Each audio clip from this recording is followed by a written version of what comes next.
Assalamualaikum warahmatullahi wabarakatuh. Perkenalkan, saya Dian Nur Sasya dengan NIM G701241006 dari kelas C.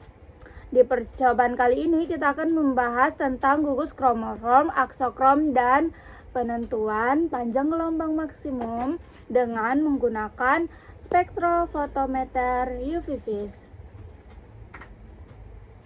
Nah, jadi, kenapa ini penting? Karena teknik ini sering digunakan dalam analisis obat, misalnya seperti paracetamol. Untuk mengetahui kadar identitas suatu senyawa, yuk kita bahas satu persatu dengan cara yang mudah dipahami. Bagaimana sih struktur kimia dari yang harus dimiliki oleh suatu molekul seperti paracetamol agar dapat kita identifikasi menggunakan spektrofotometer UV vis? Nah, agar suatu molekul bisa dianalisis menggunakan spektrofotometer UV vis, ternyata tidak semua senyawa yang bisa langsung terdeteksi. Ada beberapa kriteria penting. Yang pertama, molekul harus memiliki ikatan rangkap seperti C rangkap C atau C rangkap O. Kenapa? Karena ikatan ini mengandung elektron yang bisa menyerap energi dari sinar UV. Kedua, harus ada sistem konjugasi, yaitu ikatan rangkap yang saling berhubungan. Semakin banyak sistem konjugasinya, semakin mudah molekul menyerap cahaya. Ketiga, ada elektron bebas atau lone pair. Biasanya terdapat pada atom seperti oksigen dan nitrogen.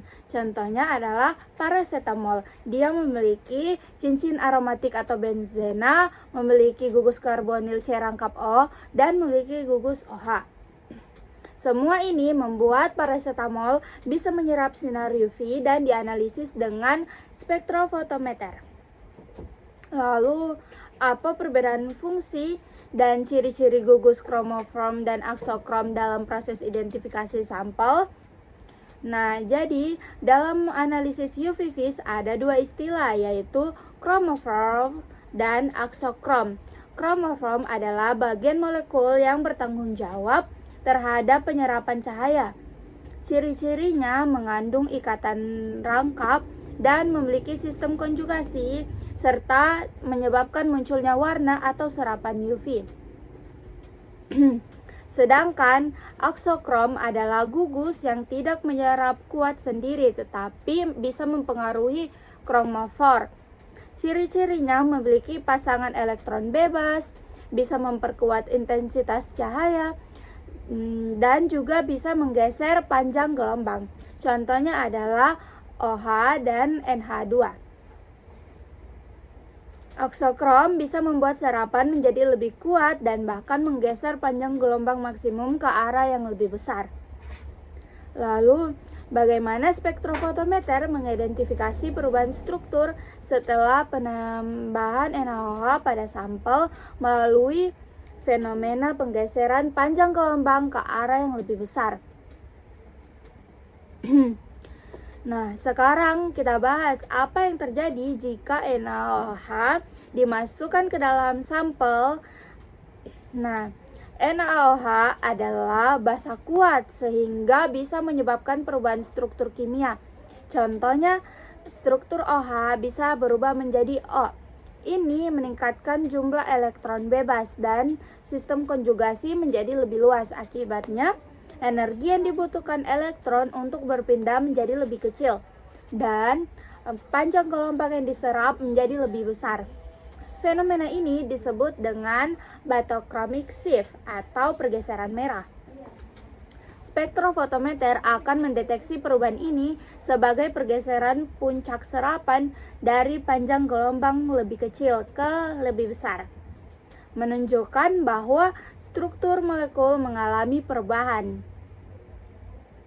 Lalu, kenapa sih setiap gugus fungsi atau molekul memiliki panjang gelombang maksimum yang spesifik? Nah, jadi ibaratnya setiap molekul itu punya panjang gelombang maksimal yang spesifik seperti sidik jari. Kenapa bisa berbeda? Karena dipengaruhi oleh jenis gugus fungsi, panjang sistem konjugasi, dan struktur molekul secara keseluruhan. Semakin panjang sistem konjugasi, maka energi transisi semakin kecil, dan panjang maksimal gelombang itu makin besar. Sebaliknya, jika konjugasi itu pendek, energi itu akan makin besar, dan panjang gelombang maksimal jadi kecil.